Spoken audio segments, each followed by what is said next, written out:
দেউতালৈ এখন চিঠি 17 বহাগ 1948 শক।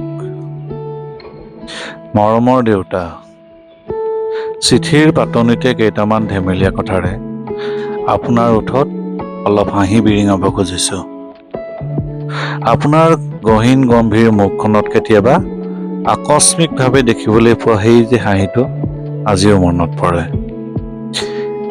আনৰ বাবে সেয়া কি আছিল নাজানো, কিন্তু মোৰ বাবে আছিল সেয়া এক বিৰল মুহূৰ্ত, এক সুন্দৰ উপভোগ্য মুহূৰ্ত।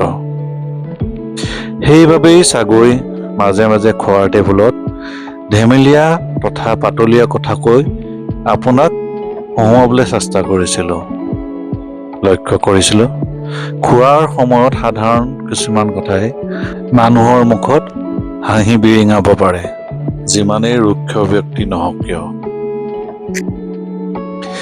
যেতিয়াই খোৱা টেবুলত এনেধৰণৰ পৰিঘটনাবোৰ এতিয়াও দেখা পাওঁ, তেতিয়াই সেই পুৰণা দিনবিলাকলৈ মনটো উৰি যায়। কিয় বা এনে হয়, সেইটো মোৰ বাবে এতিয়াও এক ৰহস্য হৈয়ে থাকি গ'ল। আপুনিতো জানেই, সৰুৰে পৰাই মই যে সম্পূৰ্ণ ওলোটা মগজুৰ এক প্ৰাণী আছিলোঁ। যি নিৰ্দেশ দিয়ে তাৰ ওলোটাটো কৰি চোৱাটো মোৰ এক প্ৰকাৰৰ অভ্যাসেই আছিল। তাৰ বাবে কত যে কি হৈছিল, সেই দিনবোৰ মনত পৰি আপোনাৰো চাকৰি এতিয়া মনে মনে হাঁহিয়ে উঠিছে। মই চাকৰিত সোমোৱা ঠিক আগৰ ঘটনাই আছিল চাগৈ সেইটো।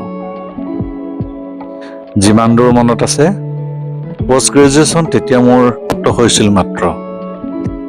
উক্ত দিনাৰ ৰাতি ভাত খোৱাৰ পাছতেই আঁঠুৱা নতৰাকৈ মই মোৰ কোঠাত শুই পৰিছিলোঁ। সেয়া আছিল গৰমৰ দিন।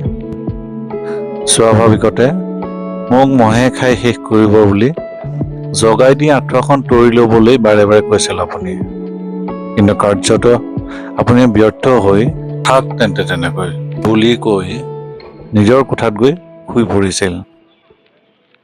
পিছে মাজৰাতি মহৰ প্ৰকোপত তিষ্ঠিব নোৱাৰি অৱশেষত গৈ আপোনাৰ আঁঠুৱাৰ তলতে শৰণাপন্ন হৈছিলোগৈ। আপোনাৰ বিচনাৰ আঁঠুৱাখন দাঙি লৈ কৈছিলোঁ, ময়ো শুম ইয়াত। আপোনাৰ ওঠৰ ফাঁকেৰে তেতিয়া যেন বিশ্বজয়ৰ হাঁহি এটাই বিৰিঙি উঠিছিল। লক্ষ্য কৰিছিলোঁ মই। আপোনাৰ গাৰুটো মোলৈ বুলি ঠেলি দি নিজেই হাতখন মূৰৰ তলত থৈ ওপৰলৈ চাই চাই আপুনি মিচিকিয়াইছিল। চিলমিল টোপনিটো আপুনি মৰা সেই সন্তুষ্টিৰ হাঁহিটো এতিয়াও পাহৰা নাই। নাই পাহৰা আপোনাৰ কাষত শুই থাকোঁতে পোৱা আপোনাৰ সেই আতিল দেহৰ ঘ্ৰাণ।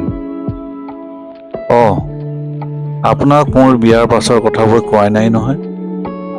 বৰ্তমান আপোনাৰ নাতি দুজনী মোৰ ফালৰ পৰা, দুয়োজনীয়ে ডাঙৰ হ'ল আপোনাৰ মৰমৰ অবিহনে। মাজে মাজে কল্পনা কৰোঁ কেতিয়াবা, আপুনি থকা হ'লে সিহঁতে চাগৈ আপোনাক মোৰ সেই উৎপতীয়া দিনকেইটালৈ পুনৰ এবাৰ মনত পেলাই দিলেহেঁতেন। সিহঁতৰ গাত কি দুখ, আগতে তই দেখোন তেনেকৈ আছিলি। এইষাৰ কথাৰে আপুনি সিহঁতক উৎসাহ দিলেহেঁতেন। মোৰ কোপকেইটাৰ পৰা বাচিবলৈ আপোনাৰ গাৰ আঁৰলৈ লুকালেহেঁতেন সিহঁত। কিন্তু আজিলৈ ইমানতে ৰাখিছোঁ। কথাবোৰ বৰকৈ কৈ থাকিলে বুকুখন দেখোন কিবা গধুৰ হৈ পৰা যেন লাগে। চিন্তা নকৰিব, মই ভালেই আছোঁ আৰু আপুনিও ভালেই থাকক। ইতি আপোনাৰ বাবা।